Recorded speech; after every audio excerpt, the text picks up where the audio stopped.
오늘은 저번 시간에 이어 행복한 삶을 위한 조건에 대해서 알아보겠습니다. 행복하려면 어떤 게 갖춰져야 될까? 우리 수업 시간에는 질 높은 정주 환경, 그러니까 정착하여 살아가는 주변 환경이 어떠느냐, 주변 환경이 좋아야 되겠죠? 여러 가지 요소가 있어야 된다. 그리고 경제적으로 안정되어야 된다. 설문조사 결과 가장 많이 차지하는 것이 행복을 위해서 경제적 안정을 많이 뽑혔죠. 자, 경제적 안정을 좀 자세하게 보겠습니다. 경제적으로 기본적인 생계를 유지할 수 있는 상태죠. 자, 경제적 안정이 되려면 고용이 앉아야 돼. 즉, 일자리가 있어야 돼요. 일자리. 그리고 일자리에서도 최저임금이 보장돼야 되겠죠. 복지가 확충되어야 됩니다. 실업급여가 제공되고 사회보험이 마련돼야 된다. 그래서 이제 보험이라는 부분에 대해서 수업 시간에 이미 했던 것 같은데 여기 보험에는 5가지가 있습니다. 자, 이렇게 5가지가 있죠. 국민연금, 국민건강보험, 고용보험, 산재보험, 노인장기요양보험. 요거를 합해서 4대 보험이라고 했습니다. 그런데 보험이라는 말 자체를 먼저 이해해야 될 거예요. 보험이라고 하는 것은 험한 거에서 위험에서 지켜주는 거야. 이렇게 뭐가 떨어지면 우산처럼 지켜주는 거야. 그럼 우리가 살면서 험한 게 뭐가 있냐? 국민연금은 은퇴를 대비하는 겁니다. 은퇴하면은 뭐가 문제냐? 이제 월급이 더 이상 나오지 않죠? 자, 여기 영상에 보시면은 아빠가 이제 은퇴하신 분이에요. 근데 용돈까지 챙겨주는 게 뭐냐면은 이제 국민연금에 가입했었기 때문에 한 달에 한 40만 원 내니까 평생 매달 이렇게 월급이 입금되는 거죠. 즉 국민연금은 은퇴한 이후에 생계를 보장해주는 제도입니다. 보험 중에 하나예요. 그 다음에는 이제 질병 대비. 우리 아팠을 때 병원비가 드는데 그거를 국가에서 보장해주는 거예요. 자, 그래서 아마 수업 시간 영상 봤을 거야. 미국의 코로나 같은 경우에는 치료비가 굉장히 많이 듭니다. 보시면은 치료비가 한 4천만 원 정도가 나오는데 한국 같은 경우에는 얼마라고 했죠? 이 영수증에야만은 4만 4천 원밖에 안 들어요. 근데 이것도 개인이 구매한 거기 때문에 사실상은 0원입니다. 그렇게 되는 이유는 건강보험료 80%를 국가에서 해주고 국가 지자체가 20%를 부담하기 때문에 무료로 받을 수 있는 거죠. 근데 국민 건강보험은 보험료를 내고 있습니다. 여러분 부모님들이 돈을 내고 있죠. 그 다음에는 고용보험이라는 것은 일하다가 실업 상태가 되었을 때를 대비하는 거죠. 자, 갑자기 회사를 그만둘 상황이 있을 때는 국가에서 실업급여가 나오게 됩니다. 거의 직장에서 나오던 그 준하는 금액으로 돈이 나오게 됩니다. 몇 달 나오는데 그 다음에는 그 기간 동안은 이렇게 새롭게 다른 직장에서 일할 수 있도록 준비할 수 있는 기간을 보장을 받는 겁니다. 이게 바로 고용보험이야. 그래서 이제 다른 뉴스에 보면은 전 국민에게 고용보험 시대에 기쳐놓겠다. 요즘에 코로나로 인해서 실직하는 경우가 많잖아요. 그래서 그 혜택을 다 모든 사람에게 주겠다라는 뉴스가 나옵니다. 자, 그 다음에는 산업재해보상보험이라고 있어요. 산업 현장에서 다쳤을 때 보상을 해주는 보험이 있습니다. 그걸 재해 대비. 또 크게 늘었습니다. 자, 그런데 배달 배달 오토바이 노동자들이 대부분 사고가 산재보험에 나는데 가입돼 있지 않아서 사고가 나면 치료비는 물론이고 오토바이 수리비까지 부담하는 경우가 많다고 하는데요. 이 같은 문제점을 해결하기 위해서 노사정이 합의안을 내놨습니다. 조영익 기자가 전해드리겠습니다. 자, 사고 났을 때 보상을 받을 수 있게 하는 교차로에서 산재보험. 좌회전하던 배달 오토바이가 직진하는 자동차와 부딪히기도 하고 자동차와 충돌해 운전자가 현장에서 목숨을 잃기도 합니다. 업체들 간 이런 경쟁이 경우에 심해졌고 배달 오토바이 과연 보장을 사고도 받을 수 크게 있을까? 늘고 있습니다. 그렇지 못하는 거죠. 치료비와 수리비가 본인 부담인 경우죠. 왜 그럴까? 자, 그것은 사업주가 산재보험에 가입비를 내야 되는데 안 내려고 하는 거예요. 그래서 이사 노동자한테 산재 적용 제외 신청서를 강요해요. 그래서 월 3만 원 전액을 내가 내라 하니까 산재보험에 가입을 안 하게 되는 거죠. 이렇게 되는 불합리한 상황이 있다는 겁니다. 자, 지금까지 말한 것이 4가지는 바로 4대 보험에 속하는 거죠. 여기에 이제 최근 들어서 노인 장기 요양보험이라는 게 등장했다. 자, 노인 장기 요양보험이 뭐냐? 오늘은 당신이 좀 가요. 어머님, 이제 나도 못 이제 알아보죠. 어머니가 안 어떡하지? 좋다 하는데 나도 오늘 야근인데. 야근이다. 형이 장남인데 형이 모셔야죠. 야, 다 같은 자식인데 형 동생이 어딨어?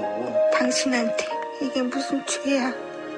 이제 노인 장기 요양보험이 전문가의 손길로 보살펴 드리겠습니다.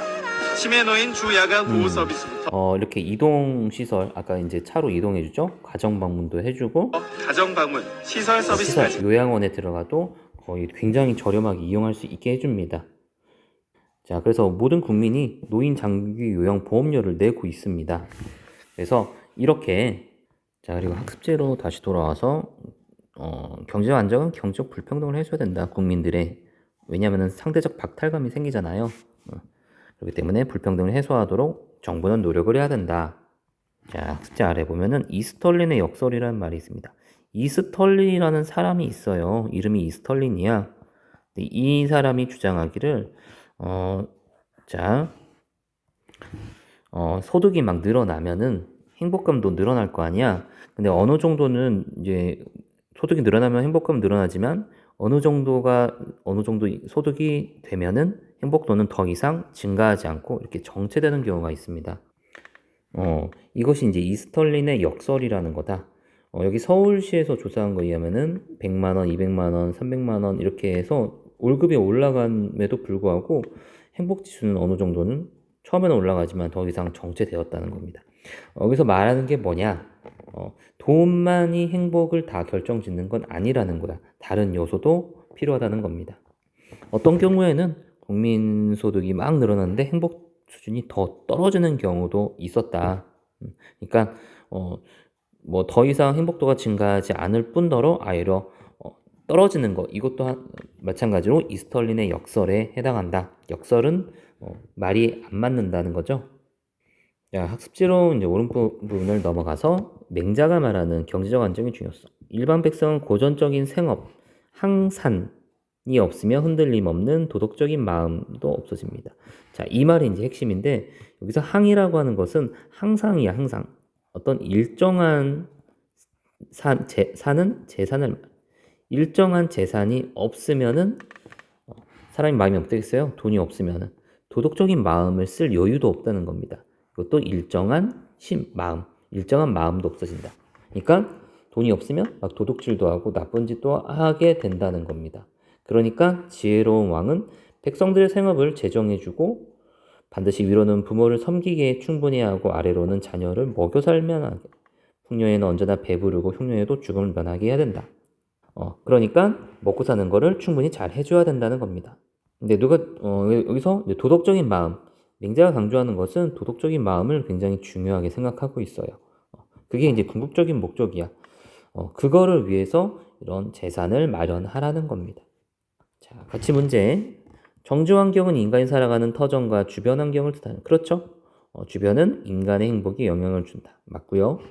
택리지 이중환의 책은 행복의 요건 중 질 높은 정주 환경, 주변 환경의 중요성. 그렇죠. 맞습니다. 그래서 이중환의 택리지에는 지리, 풍수지리, 생리, 이득, 산수, 경치, 인심, 사람의 마음, 이 네 가지가 좋은 정주 환경이다. 그리고 경제적으로 기본적인 생계를 유지할 수 있는 상태인 경제적 안정은 행복한 삶을 위한 기본 조건이다. 자, 그 다음은 이제 민주주의의 발전에 대해서 알아보겠습니다. 민주주의가 발전해야지 우리의 행복도도 올라간다는 걸 말합니다. 행복한 삶의 조건으로 민주주의의 발전이 있다는 것. 민주주의라고 하는 것은 이제 국민이 주인이라는 거예요. 주인. 그래서 권력을 가지고 권력을 행사하는 정치체제. 우리는 민주주의에 살고 있다. 왜 필요하냐? 독재국가, 민주주의가 제대로 안 되는 그런 정치체제에서는 국민이 기본적인 인권을 누리기 어렵다는 거다. 기본권. 이따가 좀 자세히 알아보겠습니다.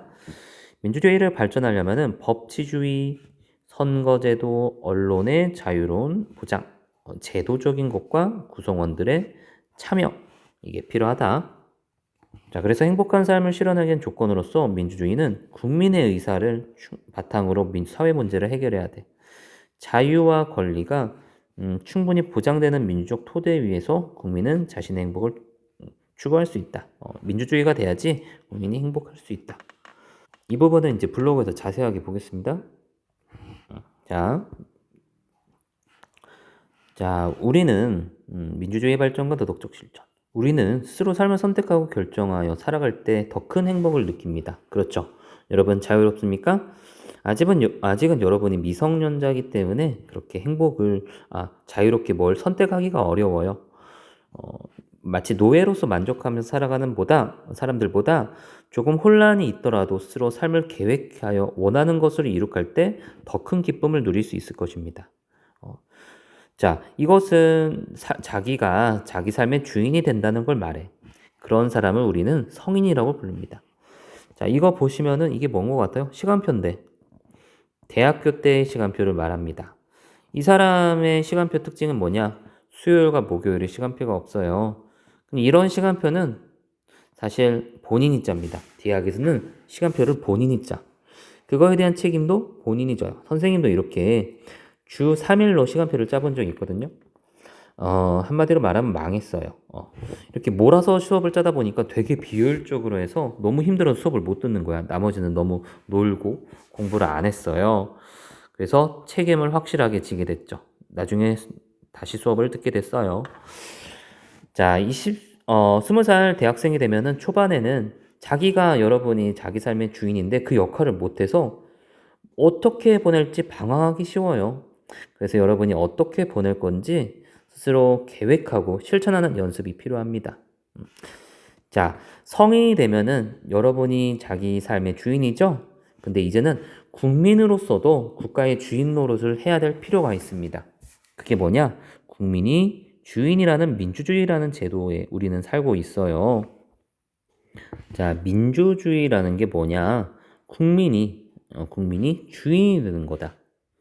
그럼 여기 이 학생들도 민주적으로 여러분도 지금 민주적인 시민 역할을 할 수 있습니다. 자, 영상을 보시면은 한국의 그레타 툰베리들도 나섰습니다. 자, 뭐 하고 있는지 저의 10년은 그리고 20년으로 꿈꿀 수 없다고 생각해요. 더 기관화를 막을 수 있는 마지막 세대로서 할 수 있는 여러분, 최선의 또래입니다. 노력이라고 생각합니다. 학교의 일상까지 위협하는 기후 위기에 비판의 자, 목소리. 이게 뭔 내용인지 보자. 기후 위기에 되게 무서우니까 뭔가 온실가스 배출 그만하라. 석탄 이런 거 그만하라. 이렇게 여러분도 의견을 낼 수가 있습니다. 수업이 취소된다 이런 거 정말 상상할 수도 없는 일이었거든요. 자, 외국인한테도 자기 의견을 밝힐 수도 있고. 기후 변화를 알고 있는 것 같은데 그 누구도 행동을 하지 않는 거예요. 오는 금요일 많은 학생들이 그레타 툰베리가 불을 지핀 학교 자, 파업에 이런 내용. 동참합니다. 자, 그런데 여러분이 지금 생일 지난 애들은 만 16세이죠? 근데 그러면은 2년 뒤면은 만 18세가 됩니다. 만 18세가 되면 드디어 투표를 할 수가 있습니다. 선거법이 개정되었어요. 자, 영상을 보시면 4월 16일 이전에 태어난 만 18세 작년 유권자가 뉴스예요. 투표를 합니다. 지난해 말 공직선거법이 개정돼 선거 나이가 낮아졌습니다. 이번 선거에 참여하는 만 18세 유권자 수는 모두 54만여 명입니다. 이 중 고등학교 학생을 포함한 재학생 유권자 수는 14만 고3 3천여 애들이 명입니다. 14만 명이라는 거예요. 첫 투표라 기대가 크지만 아쉬운 점도 있습니다. 학교에서 어제 투표에 대한 대략적인 이야기는 듣긴 했는데 저도 마찬가지로 투표에 대해서 그렇게 자세한 얘기 자체는 자, 이게 이제 현실이에요. 우리가 이제 투표를 해야 되는데 누구를 뽑을지 그야말로 더불어민주당이냐 국민의힘이냐 뭐 안철수냐 허경영이냐 이런 거에 대해서 여러분이 지금 미리미리 생각을 해둘 때가 있다는 거죠. 좀 있으면 여러분 성인이 되니까. 자, 그래서 이제 여러분도 이제 나라 정치에 관심을 가져야 되고, 사실은 초등학생들도 벌써 4.19 혁명 당시에 이승만 물러가라라고 시위를 벌이기도 했어요. 여러분보다 어린 사람들도 학생들도 거리에 나와서 시위 행진에 나서기도 했다는 거죠. 그러니까 여러분이 결코 적은 나이가 아닙니다. 뭐 여러분 지금도 할 수 있습니다. 국민청원이라는 거 있죠? 이것도 여러분이 혹시 투표해 본 사람 있나요? 여러분도 이제 국민이 주인으로서 이거에 대해서 의견을 낼 수가 있어요. 그러면 이제 20만 명 이상이 되면은 정부 기관이 다 파괴되죠? 이제 국민의 뜻을 신경을 쓰게 될 수밖에 없습니다. 왜 이렇게 하냐? 민주주의는 구성원의 뜻을 통해 문제를 해결하는 시스템입니다.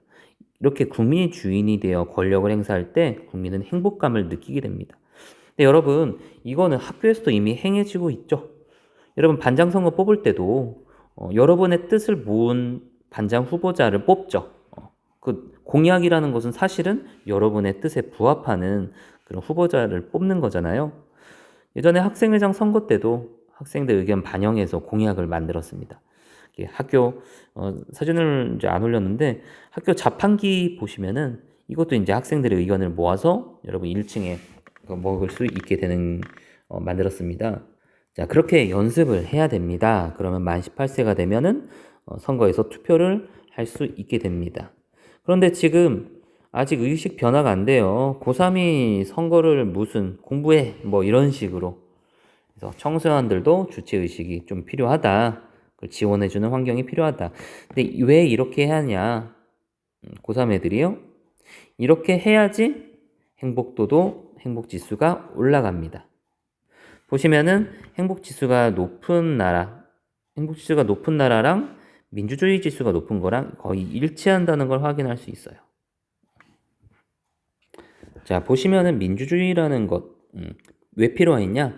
독재국가, 우리나라는 70년대가 독재 국가였어요. 유신 정권의 박정희 대통령 때 권위주의, 힘으로 몰아붙이는 정치 체계에서는 기본적인 인권을 누리기 어렵다. 자, 여기 보시면은 이렇게 머리를 잘라요. 퇴폐풍조를 조장한다고 해서 머리 기르면은 머리를 잘랐습니다. 여자 같은 경우에는 치마가 무릎에서 몇 센치 이상 올라가게 되면은 자로 재서 잡아갔어요. 자, 독재 정권 하에서는 신체의 자유, 이게 자기 몸을 자기가 자유롭게 못해요. 신체의 자유와 표현의 자유를 침해받는다.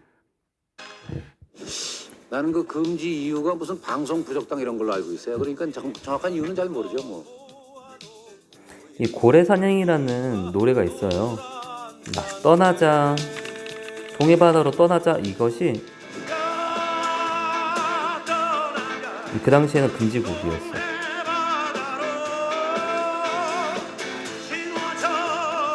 약간 애매모호한 이유로 지금도 몰라요. 왜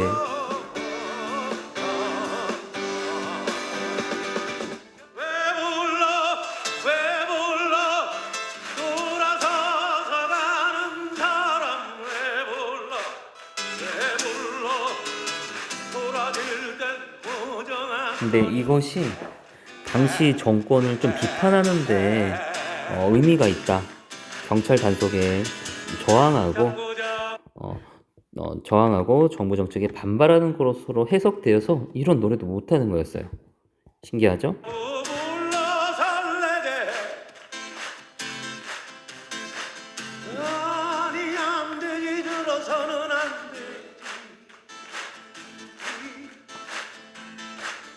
자, 이런 식으로 굉장히 억압되었다, 자유가. 자, 좀 자세히 보겠습니다. 기본적 인권이 보장을 기본권이라고 하는데, 기본권에는 자유권, 평등권, 참정권, 사회권이 있습니다. 이거는 이제 헌법에서 보장받는 권리예요. 아주 기본적인 권리. 여기에는 자유권이 뭐냐? 개인이 자유로운 영역에서 국가 권력에 대한 간섭이나 침해를 받지 않은 권리다. 자기 양심에 따라서 책도 내거나 말을 할 수 있는 거, 이런 양심의 자유가 있어요. 어떤 종교 믿어도 상관없죠. 표현, 노래, 가사, 자기 마음대로, 신체는 내 거, 복장, 이런 것들, 두발, 이런 거는 내가 한다. 이게 자유권이야. 성철쌤 수업 때 보면은 이거 이제 우리 배웠죠? 이쪽 부분에. 평등권이 뭐냐? 원칙적으로 평등하게 대우받는, 국가로부터 차별받지 않는 권리를 말한다. 자, 어떤 사람이 대머리란 이유로 해가지고 호텔 아르바이트 채용이 안 됐어요. 근데 그거는 평등권을 차별하는 행위이다. 그래서 이거는 이제 인권위에서 그렇게 얘기를 했고, 시각장애인이 놀이기구를 타려고 했는데 안전사고 때문에 타지 말라고 막은 거는 추측에 불과하다. 탑승 막은 거는 평등권을 침해하는 행위다. 라고 이런 사례가 있었습니다. 참정권은 정치에 참여할 수 있는 권리, 투표하거나 뭐 이런 것들 있죠. 사회권은 인간다운 생활을 보장받을 권리, 최소한의 생계를 보장해주는 거죠. 빈곤층이 있으면 먹고 살기 어려우면은 정부에서 이렇게 여러 가지 생계, 의료, 주거, 급여, 돈이 나옵니다. 민주주의가 발전하려면은 또 조건이 있어요. 법치주의. 법에 의한 통치가 이루어지는 걸 말해요. 법에 의한 지배. 국가가 국민의 자유와 권리를 제한할 때 국민에게 의무를 부과할 때는 반드시 국회에서 제정한 법률로서 행하고 행정작용과 사법작용에도 법률에 근거해야 된다. 왜 이렇게 하냐? 자, 최근 한번 한 뉴스를 유튜버가 보세요. 16개월 정인이를 학대에 숨지게 한 양모 장 씨의 반성 한 줄 없는 편지를 공개해 공분을 일으켰죠. 그런데 이 편지가 불법적으로 취득된 사실이 확인되면서 사적 응징 논란이 또다시 불거지고 있습니다. 준비되셨나요, 여러분들? 네, 준비되셨나요? 시작합니다. 지난 9일 한 유튜브 방송에서 공개된 편지입니다. 사랑하는 우리 남편 하이로 시작되는 편지에는 하트와 웃음 이모티콘이 가득하고 이민을 갈지도 모르니 딸아이의 영어 교육을 당부하는 내용과 함께 멋진 아들을 허락해주는 시부모에게 감사하다는 내용이 담겼습니다. 언뜻 평범해 보이지만 이 편지를 쓴 사람은 16개월 입양아 정인이를 학대해 숨지게 한 양모 장씨. 정인 양의 죽음에 대해서 반성 한 줄 없는 편지가 공개되면서 시민들은 분통을 터뜨렸습니다. 네, 감옥에서 이런 편지를 쓴 거예요. 근데 그거를 편지가 남편한테 보냈는데 이거 어디서 났어? 바로 이 유튜브가 그냥 집에 가서 우편함 뒤진 것 같아요. 그거를 보고서 이렇게 한 거야. 이런 행위는 분명하게 나쁜 행위죠. 유튜브. 그래서 고소해가지고 이 사람 아마 처벌을 받을 것 같다는 생각이 들어요. 그런데 한편으로는 이렇게 편지 쓰는 내용을 보면은 말도 안 되죠. 너무 반성 하나 없죠. 이건 진짜 너무하죠. 그래서 시민들이 얘기하는 거야. 진짜 분개하는 거죠. 이거는 진짜 반성에 대한 생각이 전혀 없고 이거는 진짜 아닌 것 같습니다. 라고 했는데 이것이 문제가 됩니다. 네, 전문가들이 이런 사적인 응징은 범죄 행위라고 보는 거예요. 명심해야 한다고 경고했습니다. 국가가 정해놓은 형벌보다 더 높은 과잉 형벌이 만들어질 수밖에 없는 것이고 또한 법치에 공개가 발생할 수밖에 자, 없다. 이게 이제 그거죠. 법치국가 법으로서만 처벌을 할 수 있는 거예요. 이제 경찰, 검찰, 판사가 하는 것. 법의 근거에서. 근데 그렇게 안 하면은 사적인 응징은 경우에 따라서는 굉장히 큰 형벌이 있을 수 있고 사적으로 없을 수도 있고 안정성을 해친단 말이야. 자, 그래서 어떤 지도자의 즉흥적 의사에 따라 다스리는 게 아니라 법적인 근거를 통해서 다스려야 된다는 거다. 또 한편으로 재미난 이런 사례가 발생해요. 부대 출신 해양 경찰이 음주 단속을 피해 바다에 뛰어들어서 헤엄쳐 달아났다는 소식을 어제 전해드렸죠. 이 해경은 5시간 만에 경찰에 자진 출석을 했는데요. 경찰이 입건을 하더라도 처벌이 쉽지 않다고 합니다. 왜 그런지 류재민 기자가 전해드리겠습니다. 음주 단속 경찰을 발견하고는 빠른 속도로 후진하는 승용차. 운전자는 경찰에 붙잡혀 함께 걸어가다가 도주하기 시작합니다. 붙잡으려는 사람들을 요리조리 피한 뒤 자갈마당을 가로질러 바다에 뛰어듭니다. 이 30대 남성은 특수부대 출신의 현직 해경 구조직 경장으로 드러났습니다. 음주 단속을 피해 달아난 뒤 편의점의 모습을 드러냈다. 달아난 지 5시간 만에야 경찰에 자진 출석했습니다. 이 해경에게 적용 가능한 혐의는 음주운전과 음주 측정 불응, 도주, 공무집행방해 등 모두 4가지입니다. 그런데 음주 측정 불응 혐의는 단속경찰관이 실제 측정을 요구했을 때 적용이 가능한데 측정 전에 달아나 해당되지 않습니다. 도주와 공무집행방해 혐의 역시 신병을 확보하기 전에 달아났고 경찰을 폭행하거나 상해를 입히지 않아 인정이 쉽지 않습니다. 이제 자, 남은 건 신기하죠? 음주운전... 신기하죠? 지금 이렇게 명백하게 누가 봐도 좀 문제가 있는데 법적인 근거가 명확하지 않으면은 처벌하는데 어려워요.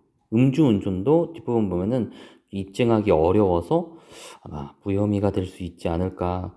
누가 봐도 딱 봐도 음주운전 정황상 그런데 법적인 근거에서만 처벌한다. 이게 법치국가예요.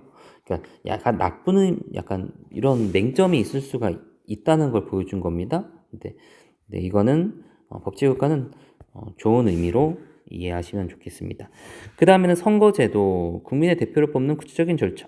선거의 4대 원칙을 좀 알아보죠. 보통 선거. 모든 인간은 모두 평등하다는 민주주의 원리에 따라서 누구나 일정한 연령이 되면 누구나 선거에 참여하는, 만 18세가 되면은 성별, 학교, 여러 가지 여부에 관계없이 모두가 다 선거에 참여하는 거. 이걸 보통 선거라고 합니다. 자, 이거 영상 보시면은, 자, 여기 보시면은 에밀리 데이비슨이라는 여자가, 여기 영국 사람인데 국왕과 여왕이 여기에서 경주마을 구경하러 왔을 때, 말이 막 달리고 있을 때 뛰어들어서 스스로 죽음을 자초합니다. 죽게 됩니다. 죽기 전에 하는 말이 우리 여성에게도 투표권을 달라고 하는 거예요. 이것이 이제 큰 파장을 일으켜서 실제로 여성 투표권을 얻는데 큰 기여를 하게 됩니다. 이게 이제 보통 선거와 관련된 거예요. 이렇게 평등 선거는 뭐냐? 1인 1표. 모두가 이제 동등한 비중의 투표권을 갖게 되는 거. 비밀 선거는 몰래 들어가서 투표자 이외에는 알 수 없게 하는 거. 직접 선거는 여러분이 후보자들을 직접 뽑는 거다. 반대말은 간접 선거가 있습니다. 자, 세 번째, 언론의 자유가 보장되어야 된다는 거. 민주주의라는 것은 여기 보면 이게 무엇인지 아십니까? 5.18 그때 민주화 운동 상황이에요. 이때 군인들이 시민들을 학살하는 것이 벌어졌습니다. 그럼 언론의 역할은 뭐냐? 이거를 있는 그대로 보도를 해야 되겠죠? 그런데 검열을 해요. 시청에 가서 검열 받는 거야. 줄을 간단하게 몇 줄 지우고 심하면 이거 빼라고 한다. 그러니까 언론의 자유가 보장이 안 되면은 국민들도 불행해질 수밖에 없어요. 언론의 자유가 보장되어야지 우리도 국민도 행복하게 살 수 있다. 이런 정부 하에서 어떤 국민들이 편안하고 행복하겠습니까? 국민들의 참여가 기반이 된다. 투표일이 있으면 모두가 이렇게 신나는 투표날 참여를 해야 된다. 이거 그래프 보시면은 누가 제일 투표율이 높습니까? 나이대에 비해서. 이거는 2007년, 2012년, 2017년. 보시면은 60대 이상이 투표율이 상당히 높아요. 84%까지 나와, 60대. 그런데 20대, 19세, 20대, 2007년에 그건 굉장히 낮았어요. 나중에는 좀 올라갔죠, 많이. 이러면은 안 된다는 거다. 참여가 기반이 돼야 돼요. 여러분도 꼭 투표하시기 바랍니다. 그 다음에 국민의 의사를 바탕으로 사회 문제를 해결하고 자유와 권리가 충분히 보장되는 민주적 토대에 의해서 국민의 행복해졌다. 인도 코로나 굉장히 심각하죠. 그런데 모디 총리가 코로나 대응 별로 관심이 없고 자기 이제 선거하는 데만 집중하는 거야, 관심이. 이제 국민들도 알게 됐어. 전혀 준비가 없네요. 정부가 아무 생각이 없고 어떤 준비도 안 한다는 걸 알게 되었다. 즉 민주적이지 않은 국가에서는 민주주의가 여기는 제대로 안 된 거예요. 민주주의가 잘 됐으면은 언론도 잘 되고 야당의 비판도 이루어지고 국민들의 비판이 있으면은 제대로 일을 하겠죠. 그죠? 그러니까 민주주의가 돼야지 국민들도 행복하게 살 수가 있다.